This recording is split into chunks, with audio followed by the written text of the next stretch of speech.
Well, hello, this is our third video on Jackson. It's the last thing we're going to talk about with Jackson. I hope you guys are doing well out there still and you're staying safe and staying healthy. Um, so, like I said, this is going to be about 15 minutes long. We're going to finish him up. It's going to be about Jackson destroying what's known as the National Bank or the Bank of the United States.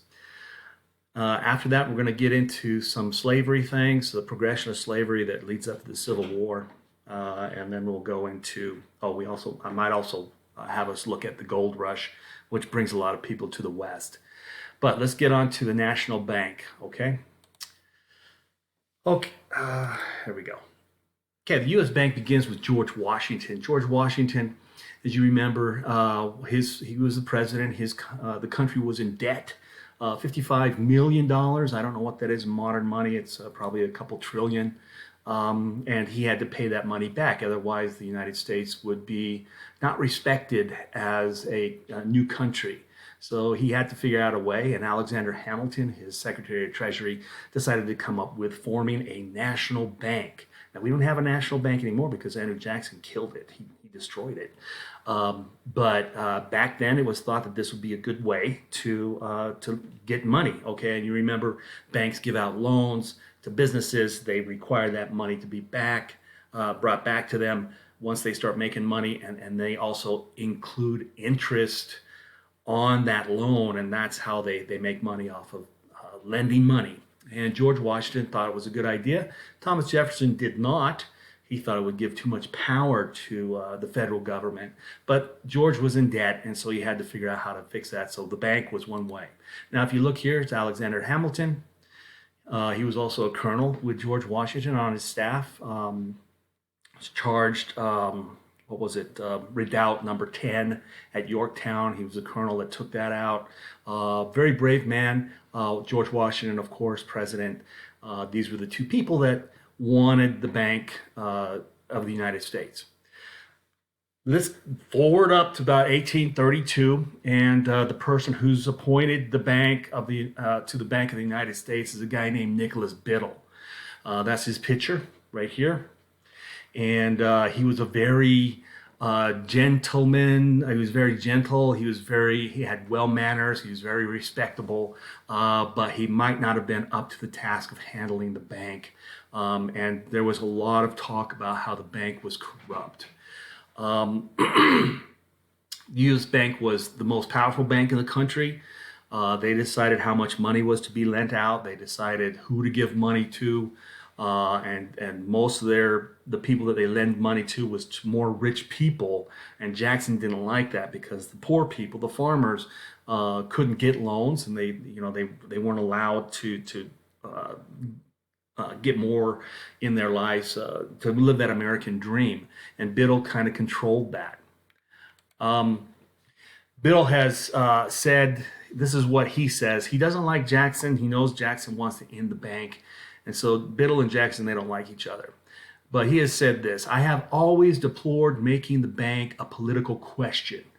But since the president will have it so, he must pay the penalty of his own rashness. My hope is that it will contribute to relieve the country of the domination of these miserable Jackson people. So he's making it openly known that he doesn't want Jackson and his people in the White House. He wants another guy named Henry Clay. And he's kind of supporting Henry Clay because Clay is going to challenge Jackson to the presidency in 1832, and he's going to be loaning Henry Clay money for his politicking to become president. Nicholas Biddle believed that there was no authority over the bank, that from mayors to governors to Congress people to the president, he did not have to answer to anybody. And so you can see this is a political cartoon here. You can't see all of it. But this is Andrew Jackson. I know my face is in the way. He's fighting Nicholas Biddle, and you've got Congress and political people around him that are going to see who's going to win this fight, okay? Well, here's the problem. To operate the bank needed the president to sign a charter or to sign a grant that approved the bank to continue to operate. And the charter was due in 1836. But this is 1832, and Jackson is up for re-election. He's going up against Henry Clay. And so Henry Clay and Nicholas Biddle decided, let's put the charter up to the president and see if he signs it. You know, he's going to have to sign it because if he doesn't, then, you know, he's going to lose all the power, these powerful people. You know, if the bank goes away, he's gonna lose the chance of becoming the president. And so they thought that Jackson wouldn't veto, and it would allow them to have the bank for another 20 years. But Jackson decided that he was going to not sign it anyways. So he vetoed the bank. Okay, and so that means that by the time the veto goes through, the U.S. bank is going to have to end. Okay, and so Biddle's going to be out of a job. All right. Jackson had a reason for doing this, and he said it this way. I'm going to read it to you, and then I'm going to break it down as to what it really means. He said this: "It is to be regretted that the rich and powerful too often bend the acts of government to their selfish purpose. Distinctions in society will always exist under every just government, but when the laws undertake to make the rich richer and the potent more powerful, the humble members of society have a right to complain of the injustice of their government." So this is his statement about why he's going to close this bank down. Okay, so what does that mean? Yeah, it means this. The rich will use their power to persuade politicians on their side. There will always be rich and poor in every society, but the poor have the right to complain when the laws are not fair, and Jackson likes to think of himself as the people's president, and so he's fighting for the common man, and so he thinks the common man of America will agree with him. So this is a picture of Henry Clay. This is his opponent. He's much older during the time when he's going to be going up against Jackson. Henry Clay's running for president, and he's getting money from Biddle. And so now he's not going to get any money from Biddle. So Henry Clay's going to get angry too.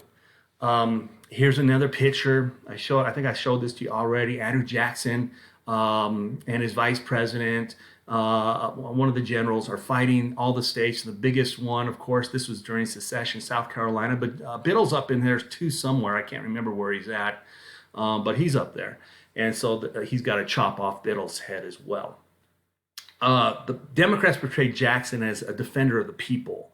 Okay, this new Republican Party under Henry Clay, they determined that he was a tyrant, that he had too much power and he shouldn't be able to do that. Jackson won the election anyways. He won because he stopped the bank, and some of the things he did, he tried to do for the common people, which is mostly Americans. Henry Clay didn't make it. So here's the first question. What were the 3 reasons that Jackson used to veto or end the Bank of the United States? You can go back and take a look on the slides, and you can find it. So you can go ahead and mute me and go back and take a look, and you'll find the answer. Okay, and go ahead and put that on the email worksheet that I'm sending to you, and send it back to me. All right. You can't see the picture, but this is Henry Clay sewing Andrew Jackson's mouth shut because he thinks that Andrew Jackson talks too much and he's got too much power. Biddle did fight back. He tried to make it harder for people to borrow money. He wanted to end prosperity and progress to keep the U.S. bank in operation. And the bank would have won and the people would have lost if that happened. But the people sided with Jackson. Okay. This caused, but this was 1832. By 1836-37, Jackson, before he closed the bank, he took all the Americans, the U.S. money out of the bank, and he put it into private banks like the Bank of Kentucky, Tennessee banks, Carolina banks, New York banks, and all these people now had a bit of the U.S. money. And they started to print too much paper dollars that represents how much gold they have in their bank. They printed more than they should have, and this caused inflation. By 1836 and 37, you have what's known as the Panic of 1837. there's not enough. The money is devalued because people were printing too much paper money. So these new state banks aren't doing so well, and we've got a lot of people that start to get into trouble. And then eventually, this panic turns into a depression. There was actually times when people were actually freezing and dying in the streets because they were kicked out of their houses because they weren't able to pay their rent. Manufacturers lost jobs. People didn't have the money to buy things, so the manufacturers lost their jobs. The factories had to close. Workers no longer had jobs, and they couldn't pay for food or rent, and they were kicked out, and some of them actually died in the wintertime of 1837. Okay. Well, by this time now, Jackson, he's out of office. He's already done two presidencies, or two terms, and his vice president, Martin Van Buren, took over. Henry Clay and Daniel Webster formed a new party called the Whigs. And people, Van Buren was stuck in this situation where he's in a depression, so people want change. And so by this time now, they go ahead and they elect Daniel Webster as the new, it's William Henry Harrison was the new president under John Tyler. Okay, now that when America's in this depression. Well, William Henry Harrison spoke for 2 hours in March when it was very cold during his inauguration. That's when he becomes president, and he ends up getting sick and he dies. And the new person, John Tyler, becomes the president. He was liked by the people because he was in some Indian wars up in the Northwest Territory. Here's another picture of John Tyler, 10th president of the United States. So why did Andrew Jackson declare war on the United States Bank? He felt that it supported the rich people and not the poor. He also felt that they could influence Congress and help people that they want in the presidency, and they would have a monopoly of interest and loans. And so Andrew Jackson wanted to break that up. Okay. How did Jackson kill the bank? Well, he started putting government money into his pet banks. He did not allow the charter to continue, so he vetoed the charter, and this caused the panic and depression about 4 years later when the banks started to print too much money.